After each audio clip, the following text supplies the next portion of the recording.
Bonjour tout le monde, je me présente, pas Henri, je me présente Stéphane.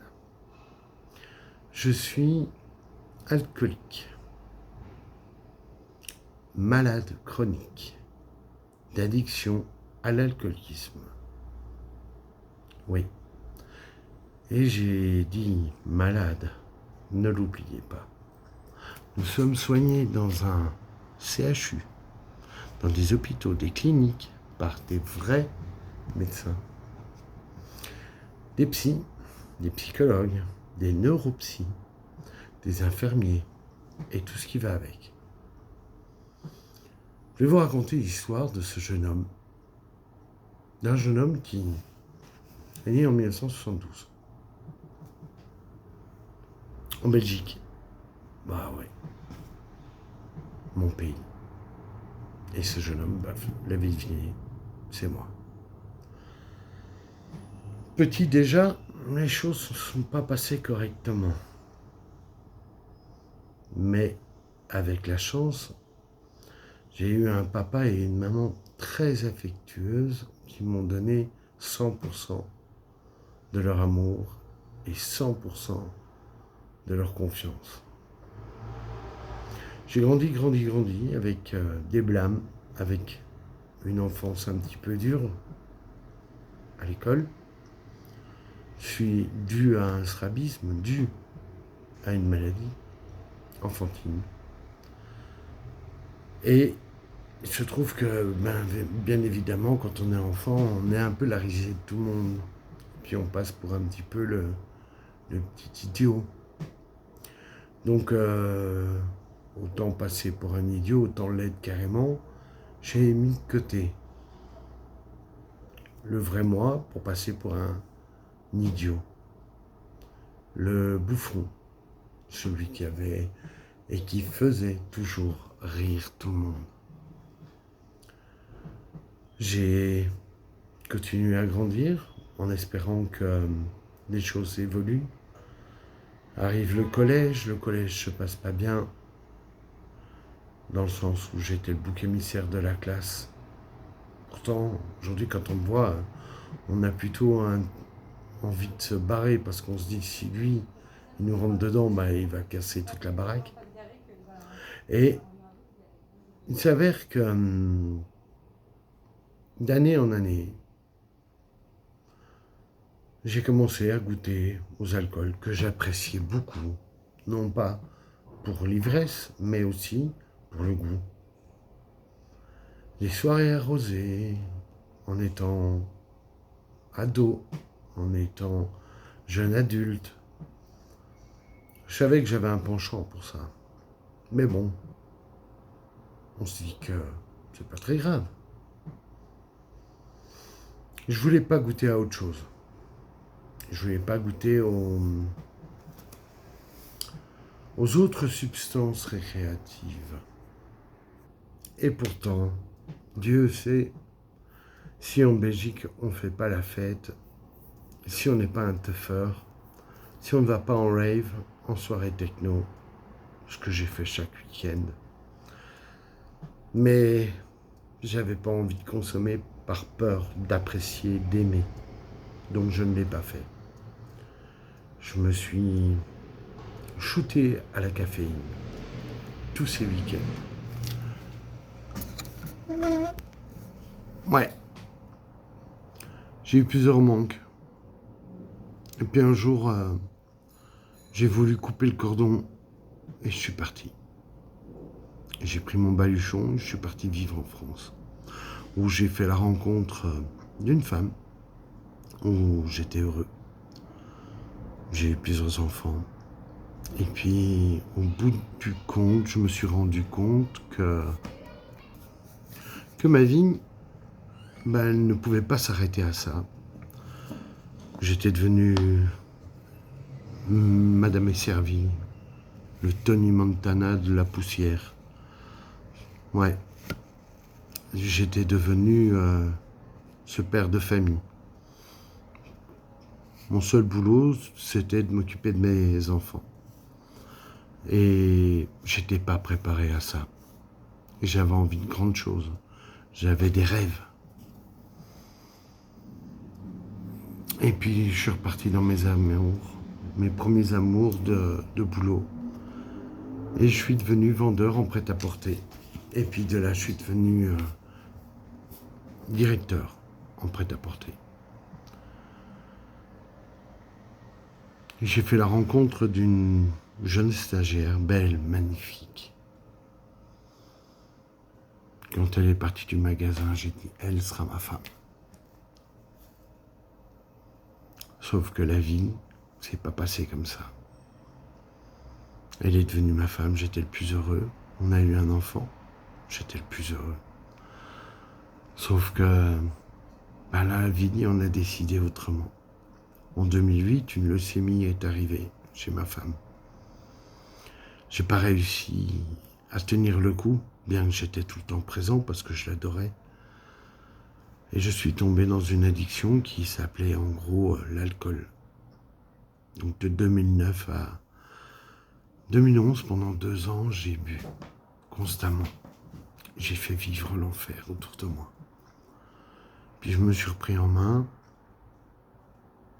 jusqu'au jour où Dieu l'a rappelé à ses côtés et ma seule béquille était l'alcool.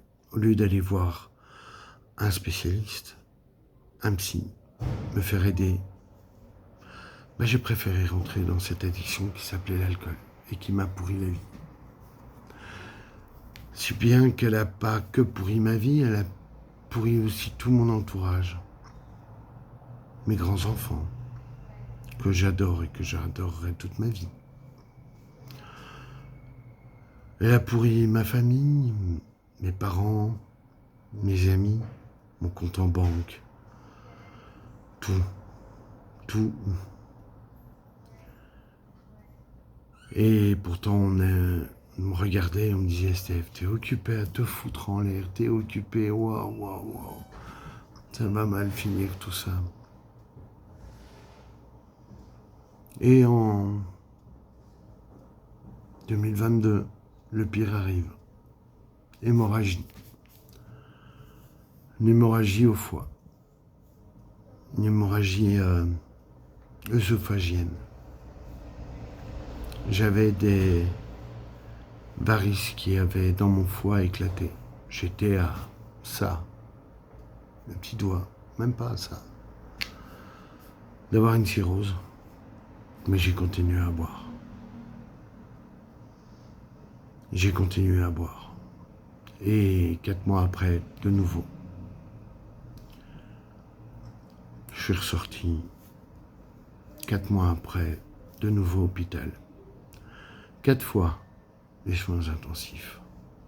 J'ai saigné des litres de sang. On m'a transfusé des litres. Ça n'a pas été facile, vraiment pas.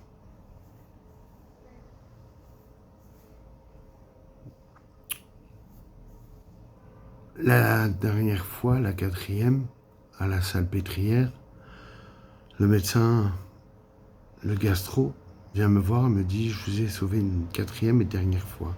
La 5e fois, vous n'aurez plus de foie. Vous irez là-haut. » Et je suis rentré, j'ai recommencé. Cette addiction, j'ai essayé de la combattre. J'arrivais jamais. Mais on ne peut pas combattre quelque chose quand on est seul. On ne peut pas combattre quelque chose quand on n'a pas un retour derrière d'un professionnel. Un professionnel qui vous prend en main, qui vous propose une médicamentation.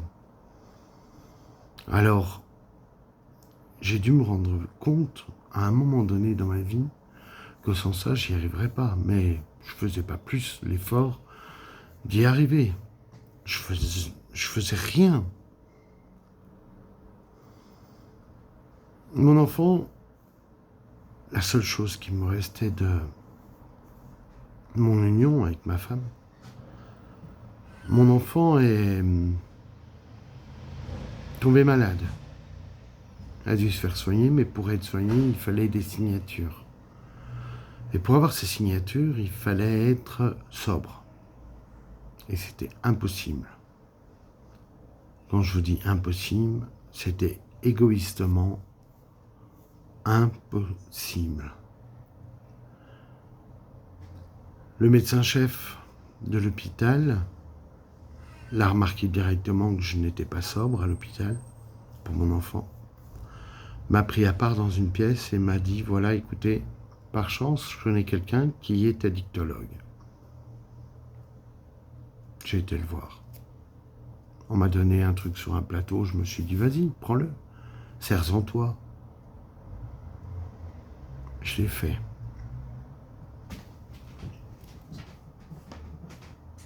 Mais j'ai pas pris les médicaments et j'ai continué à boire.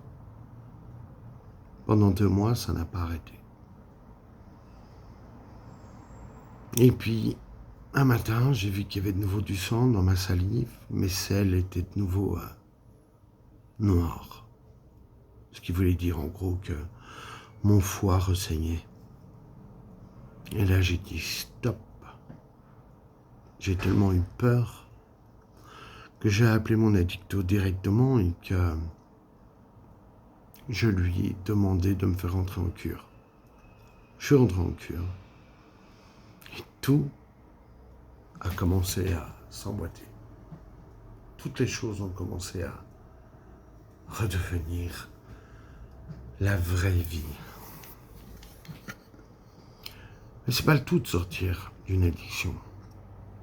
Quand on rentre là-dedans, il faut savoir que on rentre pas que pour s'arrêter de boire. On s'arrête pour pouvoir revivre, mais dans le présent.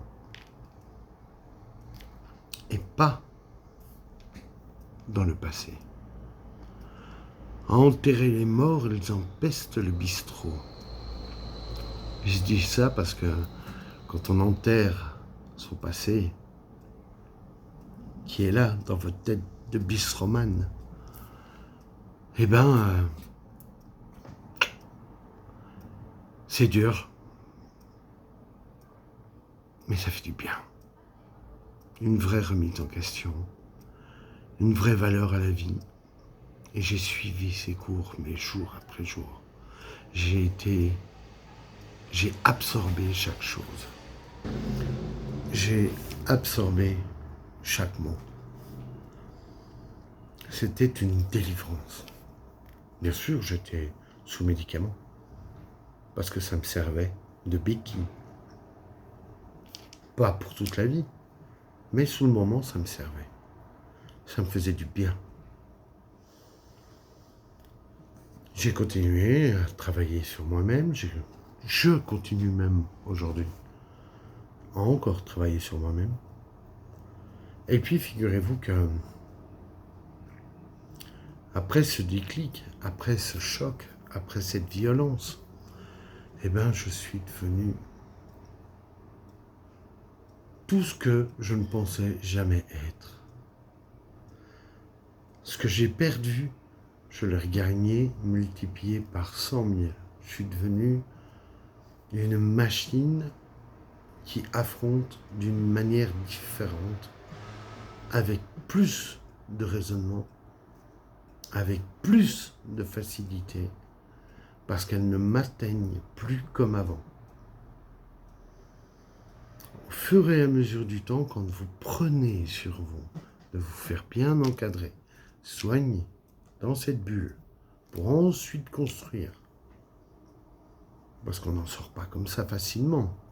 Quand vous voyez les choses s'éclaircir, que vous voyez votre nouveau visage dans ce miroir, vous allez le distiller à tout le monde, ce nouveau visage.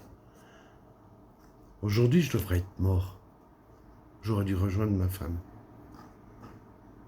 Mais non. Aujourd'hui, je suis heureux d'être en vie. Je suis heureux d'être en vie parce qu'aujourd'hui, je vais bientôt devenir patient expert en addictologie pour aller aider, tendre la main aux gens qui en ont besoin. D'ailleurs, si vous souhaitez, vous pouvez chaque soir, surtout tous les mardis et les mardis soirs à partir de 21h Et tous les samedis à partir de 15 h, je suis en live sur mon compte Steph Addict sur TikTok. Donc, venez, vous avez mon lien aussi. Vous venez me voir et puis on en parle ensemble. Aujourd'hui, je suis heureux de dire que je suis sorti de cette addiction. Je ne suis pas guéri parce qu'on n'en guérit jamais. Je sais pertinemment que plus jamais je ne buvrai d'alcool. Plus jamais. Mais plus jamais je ne laisserai mon sourire derrière la porte. Plus jamais j'irai enterrer ma joie. Plus jamais d'autres personnes qui souffrent comme moi n'auront à se poser des questions. Alors si tu as envie de te sauver et d'y arriver, déjà réfléchis, prends le temps, constate par toi-même où est-ce que tu en es, ce que tu veux faire.